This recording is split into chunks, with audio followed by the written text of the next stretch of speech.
Seguimos en Dice que Dicen con la presencia del colega Sergio Supo a propósito de la presentación de Malvinas, el lugar más amado y desconocido por los argentinos, junto a la colega Alejandra Conti.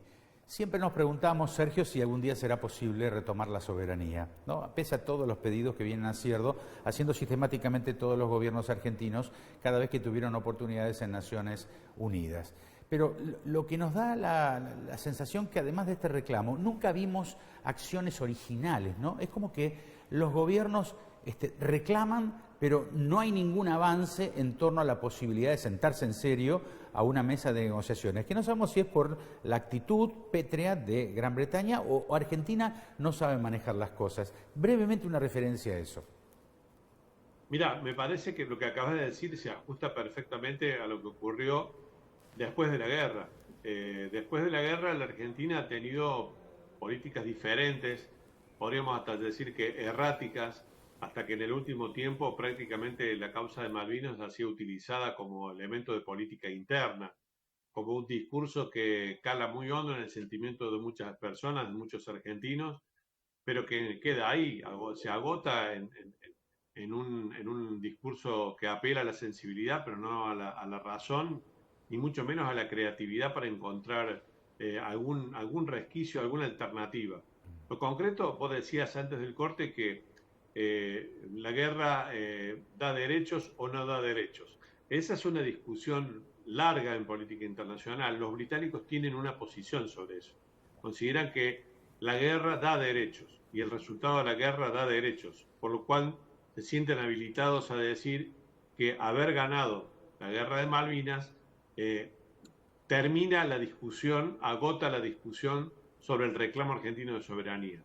La Argentina nunca defendió o aceptó esa situación y sigue considerando, lo consideraba antes también y lo considera ahora, que la guerra no da derechos. Por eso la Argentina seguirá insistiendo. El punto es, ¿la Argentina va a tener en algún momento algún criterio creativo, alguna política que además de creativa sea consistente del tiempo? Porque hay que saber que esto puede tardar años, décadas. De hecho, hasta llegar a 1982, en la diplomacia argentina, en los intentos que hizo, pasaron muchas cosas a lo largo de mucho tiempo.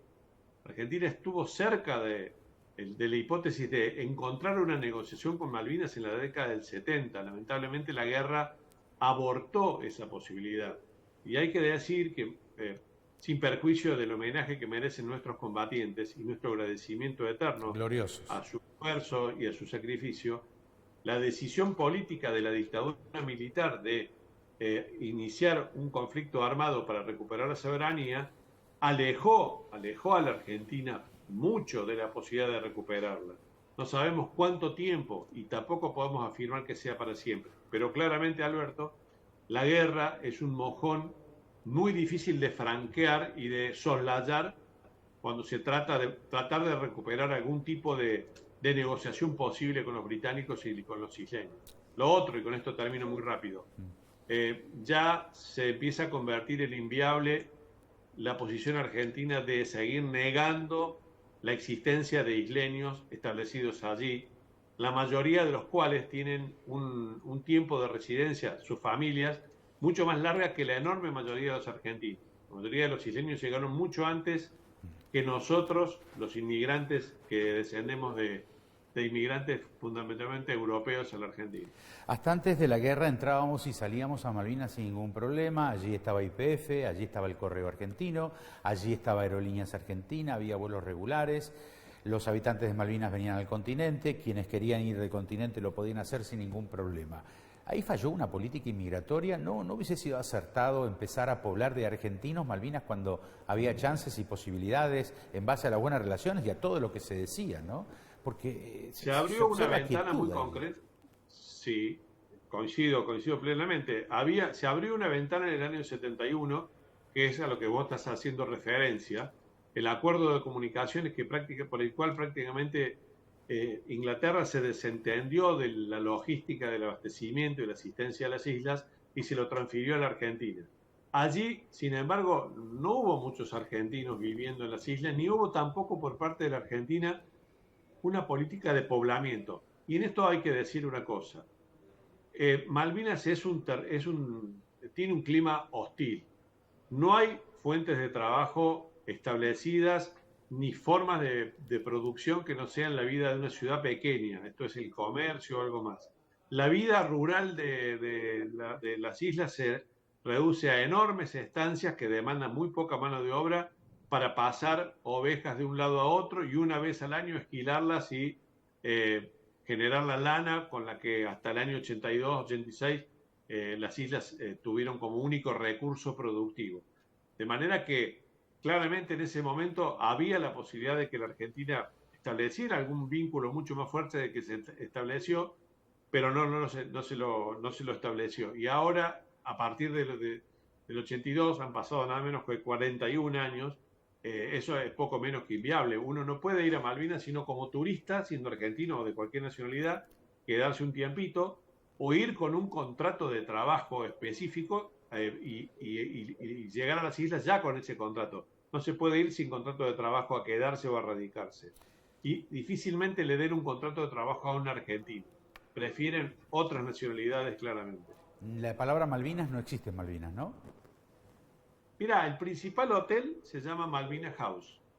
La palabra Malvinas existe, aunque naturalmente cada vez que uno nombra la palabra Malvinas, y nosotros lo hicimos muchas veces, es casi invariable que te corrijan y te digan Falkland. Sí.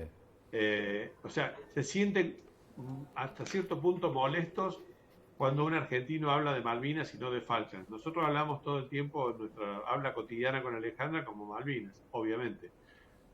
Por lo tanto, ellos prefieren ignorar que nosotros les llamamos Malvinas a Malvinas y por supuesto también les molesta, y en ese sentido yo puedo llegar a comprenderlos, que llamemos Puerto Argentino a Puerto Stanley, porque Puerto Stanley, o Stanley simplemente, nació como Stanley, es el nombre original, ahí no había nada hasta que hicieron ese pueblo.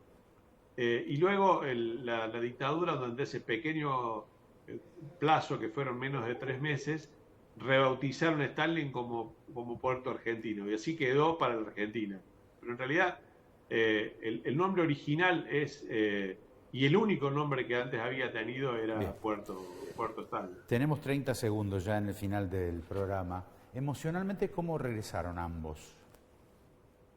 En mi caso, muy tocado porque fue mi primera vez y es, Alberto, muy impactante estar frente a las tumbas de los combatientes caídos. Eso es muy conmocionante. Visitar los campos de batalla también es muy fuerte. En el caso de Alejandra, que ya venía curtida por, como te dije antes, 5 viajes anteriores, volvió más enojada y molesta porque no esperaba recibir el trato tan diferente del que había recibido en anteriores oportunidades en las que había podido conversar y recoger material periodístico con mucha más facilidad que en esta oportunidad.